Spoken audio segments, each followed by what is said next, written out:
Good morning, everyone. Can everyone hear me okay? Can you hear me? Yes. A little bit? Okay. All right. I was a high school swim coach for many years, so sometimes my coaching voice comes out, so I've been known to talk too loud. I promise I won't yell at you and have you start doing laps. But just wave at me. If you can't hear me at any point, I'll be happy to pick up the mic.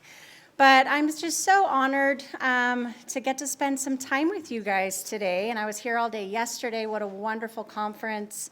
I am the executive director of the Alzheimer's Association Utah chapter. I have been with the organization just over a year and a half, so not too long, but I'm a native Utahn and was with another large national nonprofit before that.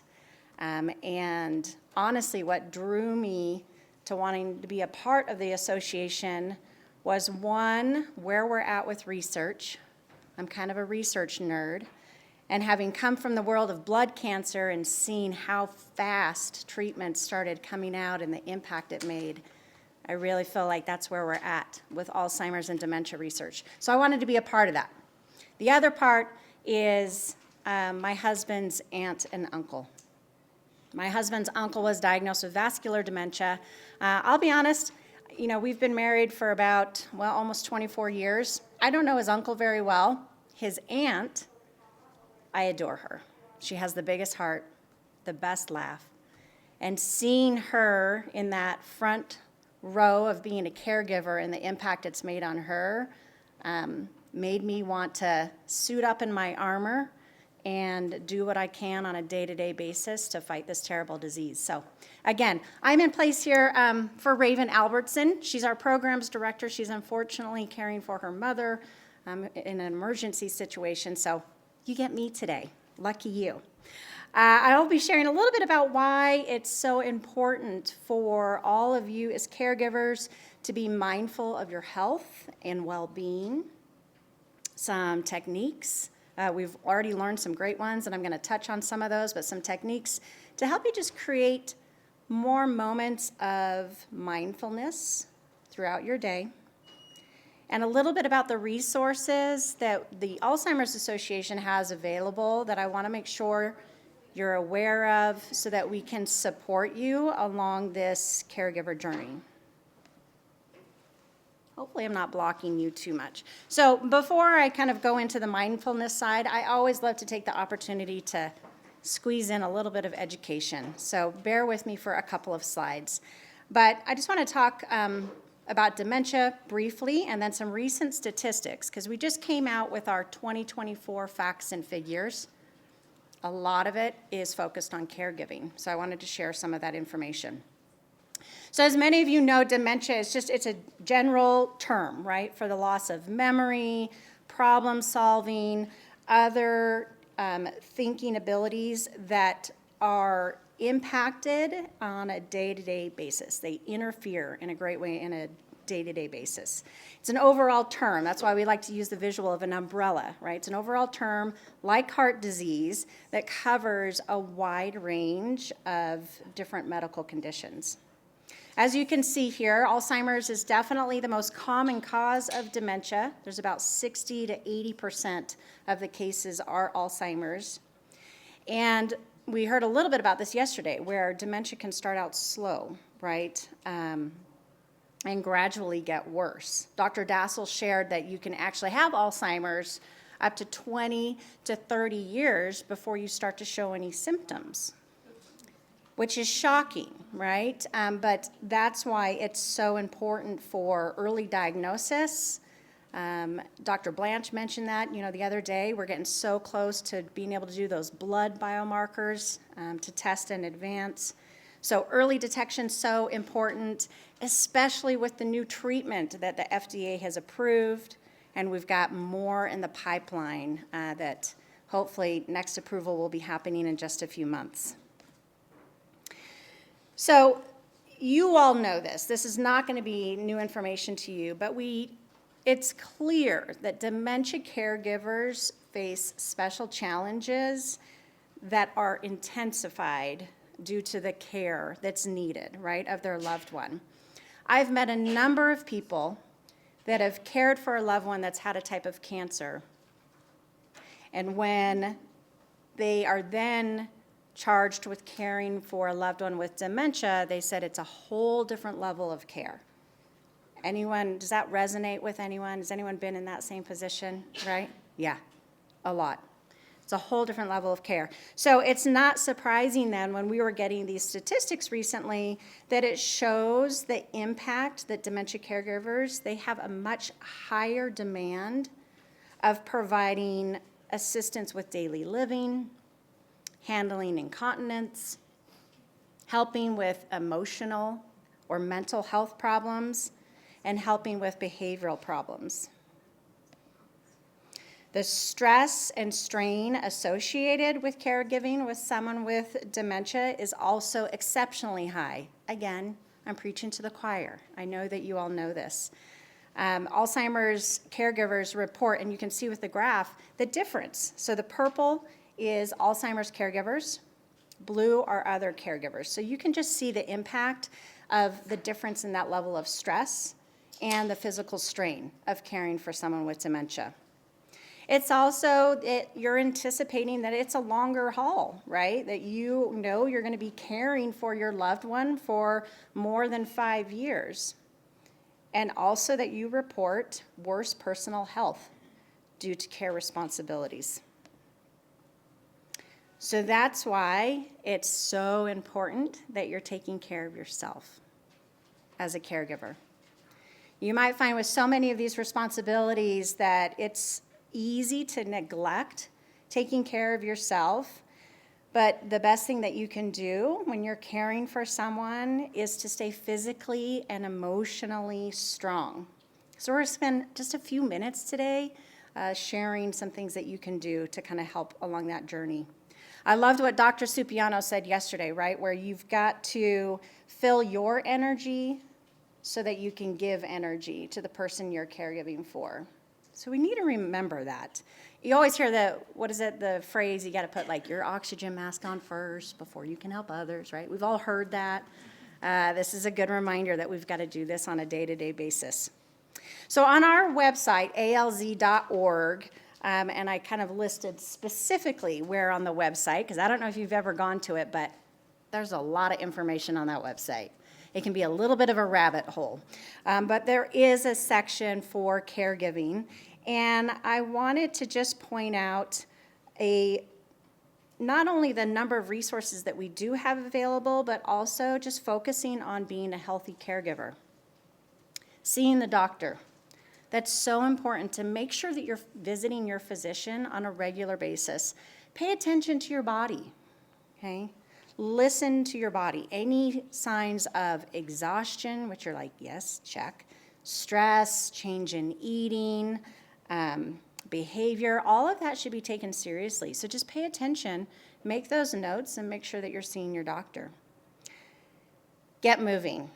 We've heard this already yesterday, of even just 10 minutes a day of doing some type of physical activity will make a big difference.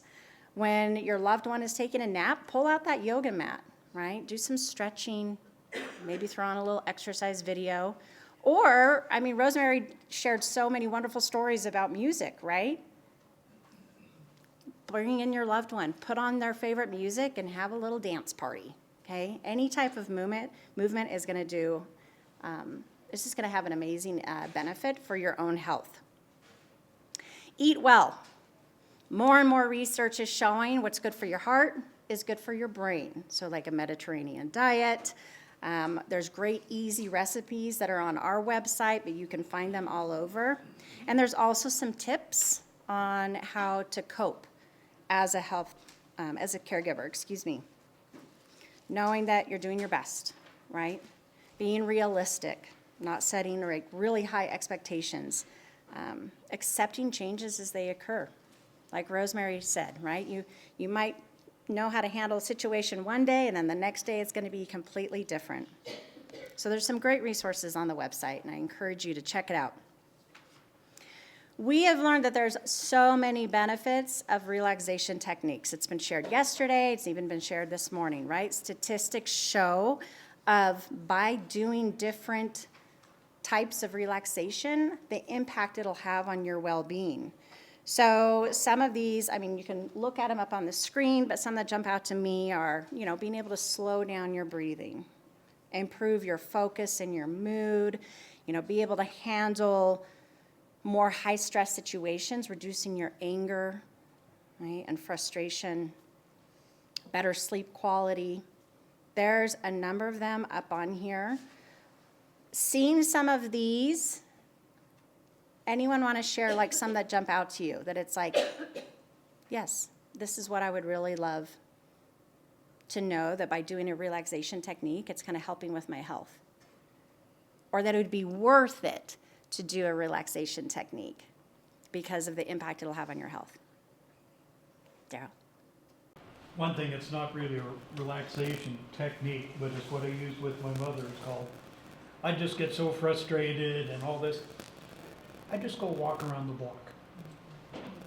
I joke with people, I'm working on a good tan, it's called. Sometimes the best thing I could do to relax, and that is just remove myself from the situation for a short period of time. Yeah, absolutely. And that is a great coping method, right? So this is like another example of like, we know research has shown that being able to do some type of relaxation technique and then pair it along with a positive coping method, like getting outside, going for a walk, right? You really get the greatest benefit. I know that when I'm feeling a lot of stress, I like to go out on my back deck. Just sit there for a minute, listen to the birds, right? Be outside. I mentioned I was a swim coach. For me, getting in the pool, being in the water and swimming is just very meditative. I'm in my own space, and it allows me to kind of just forget about things for a little while. Laughter. I mean, I love to laugh. So whether I'm with family or friends, or Lord knows there's a lot of funny little videos online, right? Just take a minute to find something that makes you laugh. That also really helps kind of relieve that stress. So thinking of kind of what those benefits you saw on that last slide of lowering blood pressure, getting better sleep and whatnot, and then also seeing some positive coping methods, like just keep that in mind. It'll help motivate you to try and find just a few minutes a day for that mindfulness, to just slow down and check in with yourself. So there's a number of different types of relaxation techniques. There's a lot to choose from. We've put together a list here for you. The key is to keep trying some. If one doesn't work for you, that's fine. For me, I wish I could be like the master of meditation. Still struggling, I'll be honest. I'm still trying to do that, okay? But I keep trying different things, and it's important that as you're finding things that are working for you, put them in your tool belt, okay? Put them in your little relaxation tool belt, and just make sure that you're pulling these out throughout the day when you can, so you can have those moments of mindfulness. So I'm not going to go through all of these techniques, but I do want to spend a little bit of time going into a few of them. So mindfulness. Mindfulness is available anytime, anywhere, right? You don't need to go to the gym to be mindful. You can just take a moment to do a quick scan of yourself. Do a quick scan of your body. How are you feeling today? Do a scan of mentally. How are you thinking, okay? What are your thoughts going? Mindfulness really allows us to put that space between ourselves and our reactions, that quick reaction. Rosemary even mentioned that as well, and just giving that just a little bit of space before we react. So one thing that I want us to do right now for just a moment of mindfulness is just an easy breathing technique. So I want you to put your hand over your heart with a little bit of pressure, because the study has shown by even putting a little bit of pressure over your heart helps to calm your body. I'd love for you to close your eyes if you're willing, and we're just going to take a couple of deep breaths. Close your eyes and take a deep breath in. You're feeling your hand rise on your chest, and then you just let it out. Take another deep breath in and let it out. Katie led us through a number of wonderful breathing techniques yesterday, and it's just a perfect example of just taking that moment, right? Taking that moment to have some mindfulness and to be present. So thank you for doing that. You can even do that when you're driving somewhere and you're at a red light. I have. When it's a red light, I won't necessarily close my eyes because that's probably not the safest thing to do. But being able to just sit there for just a moment while I'm waiting for that light to turn green and take some deep breaths. How many of you with this, I put this little cartoon up on the screen, right? Mindful are mindful. It's one thing to go for a walk, but if you have a million things that are in your head, just check in with yourself and be like, wow, I'm thinking of a million things. I'm just going to focus on looking at those beautiful trees over there. I'm going to focus on that cute dog that's being out, going out for a walk, okay? Being mindful.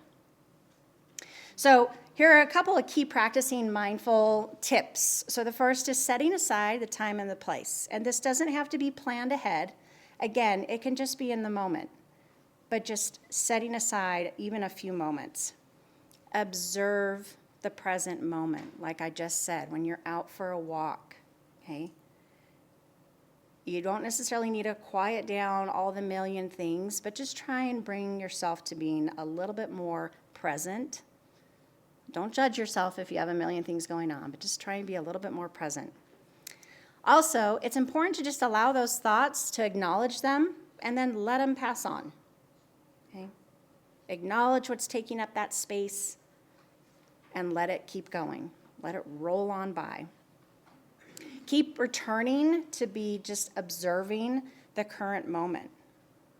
Okay? It's the practice of returning again and again. So like when I'm trying to do meditation and my thoughts are constantly going somewhere else, I just acknowledge that and I bring it right back again. If I'm breathing and I'm thinking about a million things, acknowledge it, bring it back again.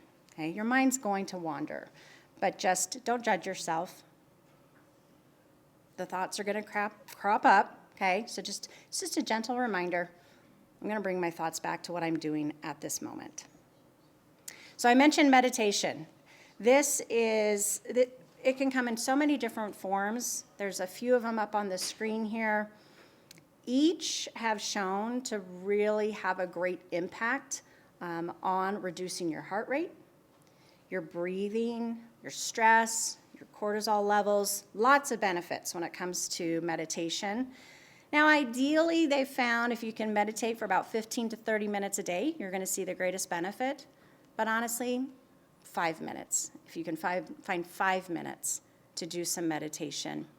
You can Google different types of meditation. There's some great apps that you can download. I like to use Insight Timer because it will kind of walk me through a different meditation that I can choose from and a different amount of time. So if I have 5 minutes, I'll select a 5-minute meditation.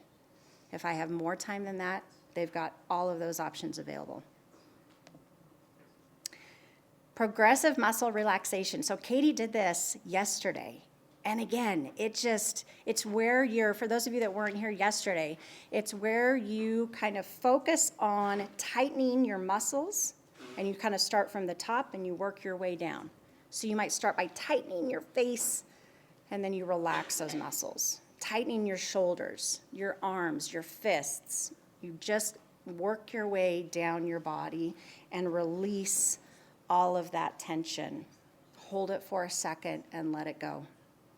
This is easy, it's quick, it's a great way to relax your body and mind, and you can do it anywhere. If you're waiting for an appointment, you can ball your hands up in a fist and then just release it, okay? Even us doing it for a few minutes yesterday when Katie was doing it, I just felt so much more relaxed. So it's a great, great relaxation technique. I also like to do this in the evening, when I get in bed and if I got a million thoughts going on, I'll just take a moment and just start from my head and work all the way down to my feet of tensing up and relaxing those muscles. Breath work is a technique that also has proven to reduce heart rate and stress We did a number of great kind of examples and techniques yesterday that Katie led us through that I absolutely loved. Box breathing is one of those. And you can see with the visual here, it's 4 seconds. Counting 4 seconds as you breathe in. You hold that breath for 4 seconds. You let it out for 4 seconds. You keep that for 4 seconds.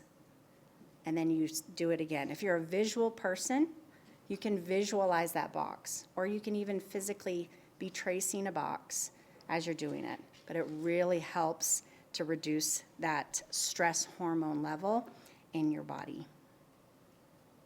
So guided imagery. Studies have shown that guided imagery can really help the mind and body relax. It manages anxiety, stress, depression. It lowers blood pressure.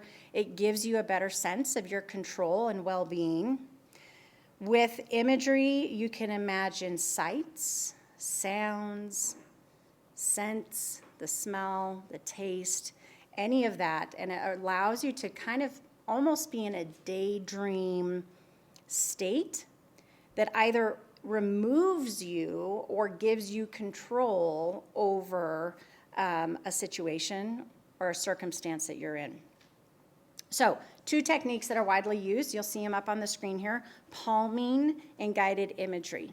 So palming involves visualizing color.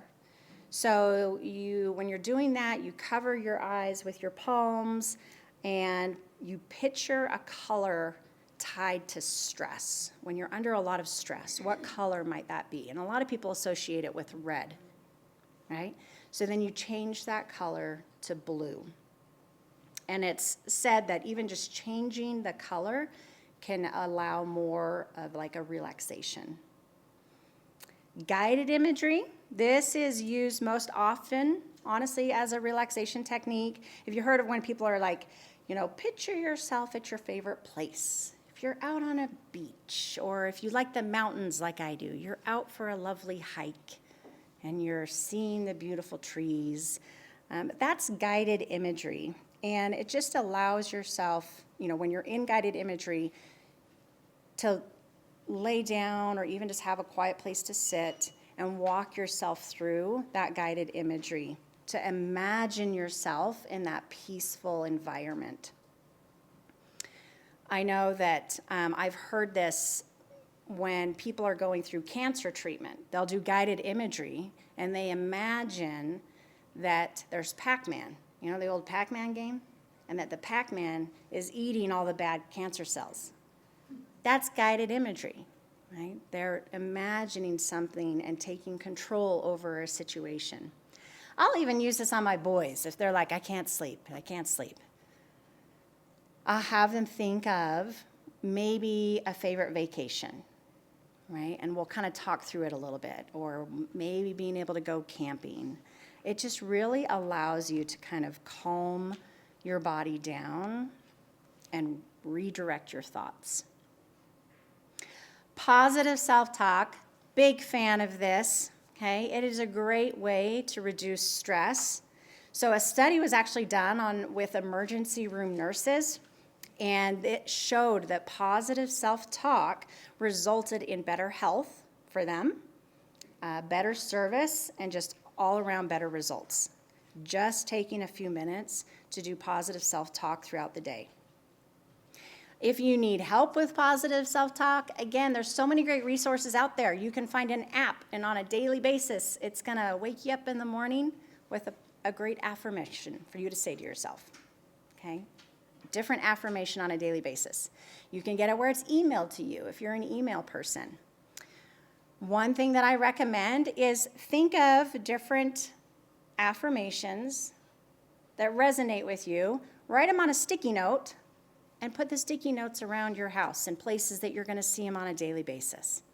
Or maybe it's in your car, right next to your radio. I am strong. I am kind. Okay? Little things like that will make a big difference.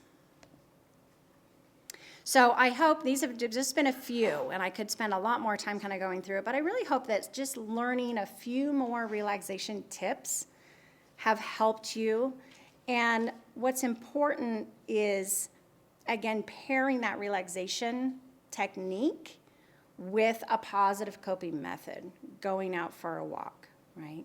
Getting a good laugh in. Something that you can pair that with is going to make the greatest output of it. I also wanted to share just a few more of those coping methods. So journaling is so great because it's just an outlet for you to be able to help clear your head, right? Write things down, anything and everything. You don't have to share it with anyone. It's just going to help you to process those thoughts and feelings. Also, being able to vent, right? Sometimes you just have to vent. And so being able to talk openly, whether it's with a support group, we have support groups. Jewish Family Services has support groups. There's a lot of us community partners that have support groups. Take advantage of those. It could be online, it can be in person, it can be through chat, all those different ways. But support groups or talking with a loved one or a therapist is really going to help. Playing, okay? We need to find time to play. We need to have some fun. And studies have shown that it's just important for us adults to play as it is for kids. It really helps to boost our creativity, of course, find more humor. It just helps our senses all around. So I encourage you to find something fun, like having a dance party, and just play.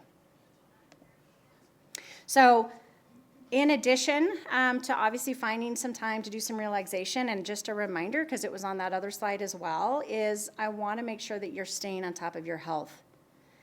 And that was the biggest thing that I saw in the 2024 facts and figures, was just the impact of caregiving that it has on your health. So please make it a top priority. Listen to your body. Observe kind of symptoms that you're experiencing. Make a list of those. Jot down questions that you might have, and just make sure that you are being consistent with getting into your routine appointments and committing to those. It's the best thing that you can do for yourself. On our end at the Alzheimer's Association, we've got a number of ways that we can help. No matter where you're at in your caregiving journey, I want you to know you're not alone. So I think one of the best resources that we have is our 24-hour, 7-day-a-week helpline. So my colleagues are there to answer your phone call any day, 365 days a year.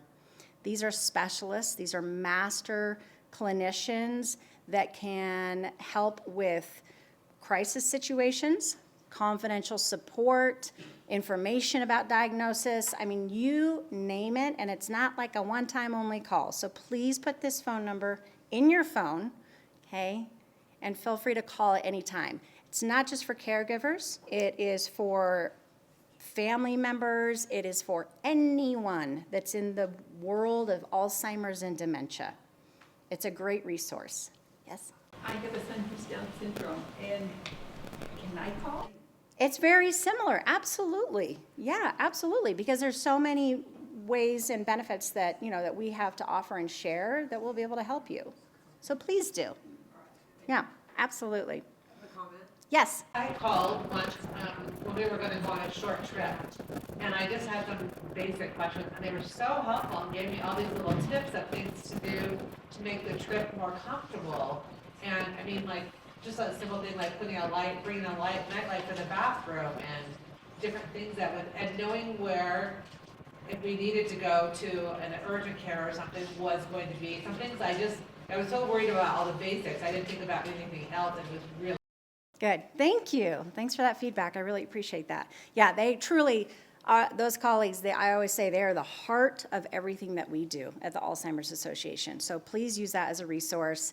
Our website, we've got a wealth of information about free education, materials, information about the disease, caregiving. So I've already touched base on that. The other great one is a resource of we call it our Community Resource Finder, and we partner with AARP. But a lot of these amazing community partners, being a part of this Resource Finder. Like Christy said, right, it takes many of us to help with everyone along this journey, and so it's just a way of us sharing this is what we do, but look at all these other amazing things these other companies do that can help you. So that's a great resource as well. And with that, I just want to say thank you. Dr. Supiano said it yesterday that we're here to partner with you. We're here to partner with you and provide a lot of resources and support. So please know that you are not alone. You have an amazing village around you. So to remember that, and thanks so much for having me here today. I appreciate it.